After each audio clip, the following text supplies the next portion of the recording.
ایک ظالم شخص نے ایک بوڑھے بابا جی کو چھریوں کے ذریعے قتل کرنے کی کوشش کی۔ افسوس اس بات کا بھی ہے کہ انہوں نے الحمدللہ وکفا والصلاة والسلام علی من لا نبی بعدہ، اما بعد فاعوذ باللہ من الشیطان الرجیم، بسم اللہ الرحمن الرحیم۔ قال النبی صلی اللہ علیہ وسلم المسلمون كرجل واحد ان اشتكى عينه اشتكى كله وان اشتكى رأسه اشتكى كله، رواه مسلم۔ صدق اللہ العظیم وصدق رسولہ النبی الامی الکریم۔ اللہ کے پیارے حضور سرور دو عالم صلی اللہ علیہ وسلم کا مبارک فرمان ہے، المسلمون كرجل واحد، مسلمان ایک جسم کی مانند ہے، ان اشتکا عینہ اشتکا کلہ، اگر اس کی آنکھ کو تکلیف ہو تو سارے بدن کو تکلیف ہوتی ہے، وان اشتکا رأسہ، اور اگر اس کے سر کو تکلیف ہو، سر میں تکلیف ہوتی ہو، اشتکا کلہ، تو سارے جسم کو تکلیف ہوتی ہے۔ یعنی اس حدیث کے اندر اللہ کے پیارے حضور صلی اللہ علیہ وسلم نے پوری امت مسلمہ کو ایک جسم کی مانند قرار دیا گیا ہے کہ جیسے کسی انسان کی آنکھ کو تکلیف ہوتی ہو تو اس کے پورے جسم کو تکلیف ہوتی ہے، پورا جسم اس کا تکلیف کے اندر ہوتا ہے، سکون اس کو نہیں ملتا۔ اسی طرح اگر کسی مرد کے، کسی شخص کے، کسی فرد کے سر میں تکلیف ہوتی ہو تو پورے جسم کو تکلیف ہوتی ہے۔ اس حدیث کے اندر یہ بات بتائی گئی ہے کہ اگر کسی مسلمان ساتھی پر کوئی مصیبت آئے، کوئی پریشانی آئے، تو جس طرح آپ کی آنکھ کو تکلیف کی وجہ سے آپ کو پورے جسم میں تکلیف ہوتی ہے، اسی طرح دوسرے مسلمان بھائی کی تکلیف بھی یوں سمجھنا چاہیے کہ آپ ہی کو تکلیف ہوتی ہے۔ یعنی اگر کسی شخص کا مال ڈوب گیا، کسی شخص کی اولاد بچھڑ گئی، تو جس طرح آپ کو تکلیف ہوتی ہے اپنی اولاد کے بچھڑنے پر، اس طرح آپ نے اس کے غم میں شریک ہونا ہے، اور یہ غم صرف ظاہراً نہ ہو بلکہ دلی غم ہو، دلی افسوس ہو۔ اس کو یہ بات بتائیں کہ جس طرح آپ غمگین ہیں اس طرح ہم بھی آپ کے غم میں برابر کے شریک ہیں۔ یہ حدیث ہے، اس کے اندر یہی بتایا گیا ہے کہ تمام کے تمام مسلمان ایک جسم کی مانند ہے۔ اگر پوری امت مسلمہ سکون کی حالت میں بیٹھی ہے، ایک کسی مسلمان شخص کو تکلیف ہوتی ہے، تو گویا کہ پوری امت مسلمہ تکلیف کے اندر مبتلا ہے۔ یہ حدیث کا مفہوم ہے۔ آیا آج ہم اپنی زندگیوں کی طرف نظر دوڑائیں، ہم اپنے اعمال کی طرف نظر دوڑائیں،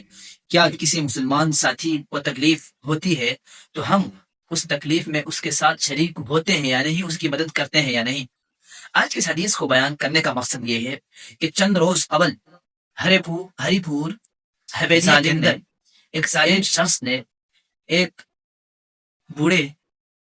بابا جی کو چھریوں کے ذریعے قتل کرنے کی کوشش کی۔ افسوس اس بات کا بھی ہے کہ انہوں نے غلط کام کیا، لیکن اس سے بڑھ کر افسوس اگلی بات پر ہے۔ اگلی بات یہ ہے کہ جو ہی وہ شخص اس بابا کی طرف لپٹا، اس پر وار کرنے کی کوشش کی، چاقو کے ذریعے، چھری کے ذریعے، یہاں وار کے وہ بابا اسے بھاگتا رہا اور وہ اس پہ وار کرتا رہا۔ لیکن یہ بھی ایک افسوس کا لمحہ ہے کہ مسلمانوں کے دلوں کے اندر درد ختم ہو چکا اپنے دوسرے مسلمان بھائیوں کے لیے، لیکن ساتھ ہی 7 سے 8 بندے کھڑے ہوئے تھے، وہ ظالم صرف تماشائی بن کے کھڑے ہوئے تھے، انہوں نے اس بوڑھے شخص کی مدد نہیں کی۔ اس وقت جب وہ گر گیا، وہ شخص ان کے ہاتھوں سے نکل گیا، تو اس کے بعد افسوس سے کیا فائدہ؟ اس نے اس پہ 5 سے 4 وار کے، یہاں وار کے، بیگ پچھلی سائڈ وار کے، یہاں پہ وار کیا، اور وہ وار کرتا چلا جا رہا تھا، اور لوگ جمع ہوتے جا رہے تھے اور آگے بڑھنے کسی کی ہمت نہیں تھی۔ وہ وقت یاد کریں جب سیدنا عمر فاروق رضی اللہ تعالی عنہ پر صبح کی نماز میں اس ظالم نے حملہ کیا، اور حملہ کرنے کے بعد واپس پلٹنے کی کوشش کی۔ قربان جاؤں اللہ کے پیارے صحابہ کرام رضوان اللہ تعالی علیہم اجمعین کی زندگیوں پر کہ انہوں نے اپنے صفوں کو ایسے مضبوط طریقے سے قائم کیا، ایسے مضبوط طریقے سے وہ کھڑے ہوئے کہ اس ظالم شخص کو ان صفوں کے درمیان سے راستہ نہ مل سکا، اور آخر اس مرتد نے، اس کمینے انسان نے، اس ظالم انسان نے اپنے اوپر خود ہی وار کر دیا۔ حالانکہ صحابہ کرام نماز کے اندر تھے اور یہ لوگ تماشائی بن کے دیکھ رہے تھے۔ افسوس کی بات ہے یہ صرف تماشائی نہیں بلکہ یہ ظلم ہے، ظلم، ایک قسم کا ظلم ہے کہ کسی کی تکلیف محسوس ہی نہیں ہوتی۔ آگے مجھے نہیں معلوم کہ آیا وہ شخص مر گیا ہے یا نہیں مرا، آپ اس ویڈیو کے اندر ملاحظہ کیجئے گا، پھر اگلی بات کرتے ہیں۔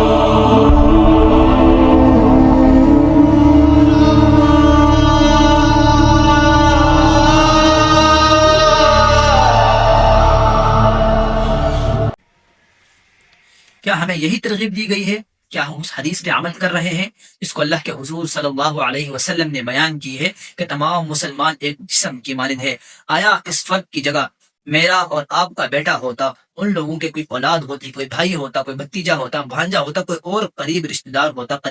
ہوتا تو وہ بالکل اسی طرح نہ کھڑے ہوتے، لیکن وہ دور اور تماشے بن کے اس لیے کھڑے ہوئے کہ اس شخص سے ان کا کوئی رشتہ نہیں تھا۔ افسوس کا عالمیہ ہے، انتہائی افسوس کی بات ہے کہ آج ہم کس قدر گر چکے ہیں کہ ہماری آنکھوں کے سامنے ظلم ہو رہا ہوتا ہے، کسی کو قتل کیا جا رہا ہوتا ہے اور ہم اس کو بچا نہیں سکتے۔ ایک فرد کے پاس نہ کوئی پسٹل ہے، چلو پسٹل ہو تو بات بنتی ہے کہ پسٹل سے دور سے وار کر دے گا، لیکن ایک شخص کے پاس صرف ایک چاقو ہے اور ساتھ قریب ہی 10 کے لگ بھگ بندے اس کو دیکھ رہے ہیں اور وہ اس بوڑھے بابا پہ وار کرتا چلا جا رہا ہے اور وہ لوگ صرف تماشائیوں کی طرح دیکھ رہے ہیں۔ خدارا کچھ اللہ کا خوف کریں اپنے دلوں کے اندر۔ یہ ایک واقعہ نہیں ہے، ہزاروں ایسے واقعات موجود ہیں جہاں پہ ظلم ہوتا ہے اور ہم تماشائی بن کے بیٹھے ہوتے ہیں۔ اللہ کے حضور صلی اللہ علیہ وسلم کا فرمان ہے کہ اگر کوئی گناہ کے اندر مبتلا ہو، سب سے پہلے تمہارا حق یہ بنتا ہے کہ تم اگر طاقت رکھتے ہو تو اس کو ہاتھ سے روکو، اگر ہاتھ سے نہیں روکتے تو اس کو زبان سے روکو، اگر اس کی بھی طاقت نہیں ہے تو اس کو اپنے دل میں اس کے لیے برا مانو کہ اس نے برا کام کیا ہے، بدترین کام کیا ہے، ظلم کیا ہے، گناہ کیا ہے، انتہائی غلط کام کیا ہے اور یہ ایمان کا سب سے کم درجہ ہے۔ لیکن وہاں 10 افراد کھڑے تھے، اتنی تعداد میں ایک شخص کی وہ حفاظت نہ کر سکے، وہ ظالم اس پہ وار کرتا چلا جا رہا تھا اور وہ تماشائیوں کی طرف دیکھ رہے تھے اس کو۔ کیا ہم اس حدیث پہ عمل کر رہے ہیں یا نہیں؟ جس طرح ہمیں اپنی اولاد پیاری ہے، جس طرح ہمیں اپنے بھائی پیارے ہوتے ہیں، جس طرح ہمیں اپنی بہن پیاری ہوتی ہے، جس طرح ہمیں اپنے بھتیجے بھانجے پیارے ہوتے ہیں، کوئی اور قریبی رشتہ دار پیارے ہوتے ہیں، تو جس طرح درد ان کی تکلیف پر ہمیں ہوتا ہے، اسی طرح درد ہمیں ہر مسلمان کی تکلیف پر ہونا چاہیے۔ اگر آج فلسطین کے مظلوم مسلمان ظلم کا شکار ہے، ان پر ظلم ڈھایا جا رہا ہے، تو ہمارے بس کے اندر جو ہے اس چیز کو ہم نے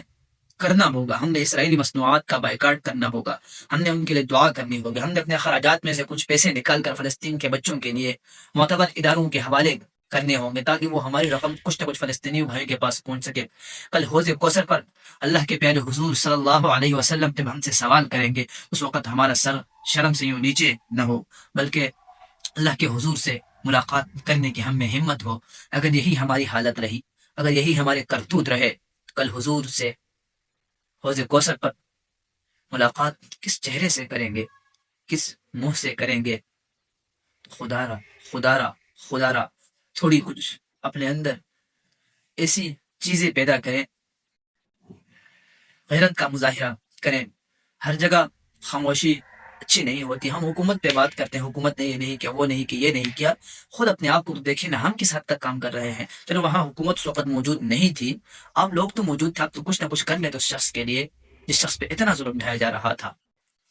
اللہ رب العزت سے دعا گو ہوں کہ اللہ رب العزت ہمیں اس حدیث پر عمل کرنے کی توفیق عطا فرمائے، اور ہر مسلمان کی تکلیف کو اپنی تکلیف سمجھ کر اس کے ساتھ بڑھ چڑھ کر مدد کرنے کی توفیق عطا فرمائے. وآخر دعوانا ان الحمد للہ رب العالمین.